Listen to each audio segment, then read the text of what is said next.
Hey everybody, happy Friday. The truck's back and they really couldn't find anything wrong with it.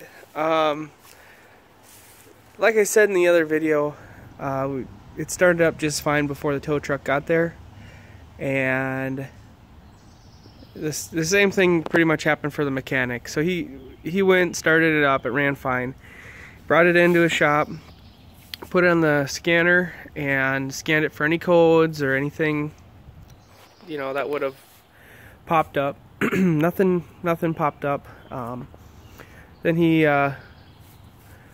took the hose, because I told him it was real wet, took the hose and sprayed her down all over. Couldn't get it to replicate, and then we had a big storm that evening, and he took it out in the storm and seen if and tried to simulate it also, and that didn't happen either. So essentially, I don't know if it was hot, and with it being real wet, just some moisture got into some of the area, or what the heck happened, but essentially it's just a goofy thing that happened, and until it happens again or throws a code, there's nothing that we can really do about it. Obviously I wish they would have found something, but at the same time, it's, you know, there's no point for me to chase down random problems. So I think that maybe some water got on a solenoid or whatever, and just had a goofy thing. It was raining really hard for a long time that night, so I don't know. But she's back, she's been running just fine, and oh, I have roadside assistance, so the tow was free, and then the mechanic, for them to look at it, they spent all day. I mean, well, not all day, but we drove past there, I think about 11:30, and they had it in the shop. And then I drove past there to go to work at 3:15. It was still in the shop in a different bay.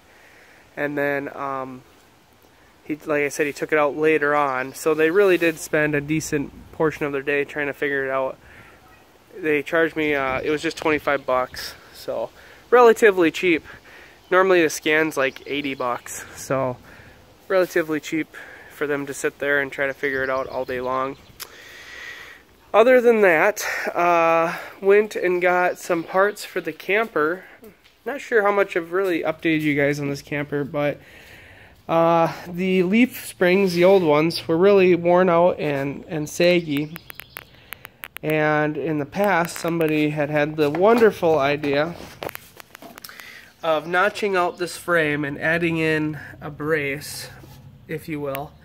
I don't know if they were older and they wanted it to be lower or what, but it's not right. The axle was, axles come with a pre-made bend in them. Not a whole lot, but just enough. And the bend of the axle was the wrong way, and she was just worn out. So I went to a local place and got these springs right here. Sorry, leaves. I got these new leaves, and then I got some U-bolts custom made.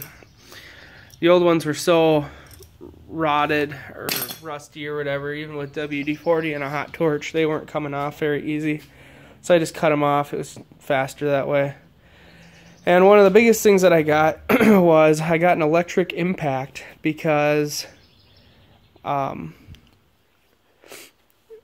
I kind of got sick of always trying to do these things by hand, and I want to purchase a Haynes manual for the truck and then learn to work on it myself, because right now at 100,000 miles it needs a transmission fluid change and a filter change, and I want to learn how to do that stuff. And like, I can change the oil and do like a general tune-up, but the different stuff like transmissions and stuff, I kind of want to learn how to do that. So, and I want to be able to rotate my tires, but I don't do that because it takes so long with a hand wrench or whatever, just a regular socket, that it's not worth it. But I got an electric impact this week, and mainly for those purposes, is to get this thing zipped back together real quick. And yeah, my arms are getting tired. So we're going to get this axle, we're converting it to how it originally was, which is axle under leaf spring, not axle over. So that's going to raise her up a little bit.